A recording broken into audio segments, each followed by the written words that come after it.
Қайырлы күн, құрметті әріптестер. Мен сіздерге бүгін оңай әрі жеңіл тақырыпқа сай әдемі дипломдар жасау түрін көрсететін боламын. Ол үшін біз кез келген браузерді ашамыз. Браузерге Canva деп жазатын боламыз. Canvаны жазамыз да бірінші шыққан сайтты ашамыз. Canva міне, Canva приложениесі. Бұған тіркелу міндетті сіздер. Google аккаунттарыңызбен тіркелу өте оңай. Тіркелесіздер де мінекей мына жерде барлық шаблондар, жасаған грамоталарыңыз, дипломдарыңыз осы жерде проектте сақталатын болады. Іздеу батырмасына сертификат деп іздейтін боламыз. Сертификат деп іздесек, мінекей бізге сертификаттың неше түрін көрсететін болады. Осы жерден өзіңіздің тақырыбыңызға сай ұнаған сертификатты аласыздар, үстін басып, өзгеріс енгізе беретін боласыздар.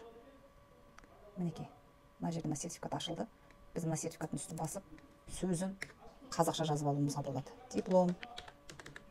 Мінекей. Осылай жазамыз.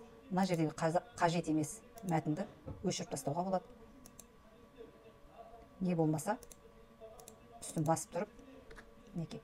Мәтінді неге салып қоям? WhatsApp-ма жазып. Сосын осыны копировать етемін де, WhatsApp-тағы дайын мәтінді әкелеміз, мына жерге вставить ете саламыз. Сосын мына жерде міне шрифтті үлкейтуге болады. Шрифтті үлкейтіп, өзіңіздің қажеттілігіңізге қарай қойып алсаңыз болады. Былай қысып кішірейтуге де болады.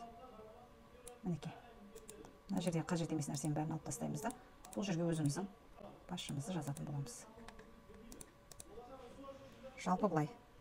Енді мен сіздерге қазір өзімнің жасаған сертификатымды көрсетейін. Проектті басамыз. Мінекей менің өзім жасаған сертификатым. Ертегілер әлемі байқауы өтіп жатыр. Соған жасаған дипломым. Мінекей Canvаны қолданыңыздар, пайдаларыңызға жарасын.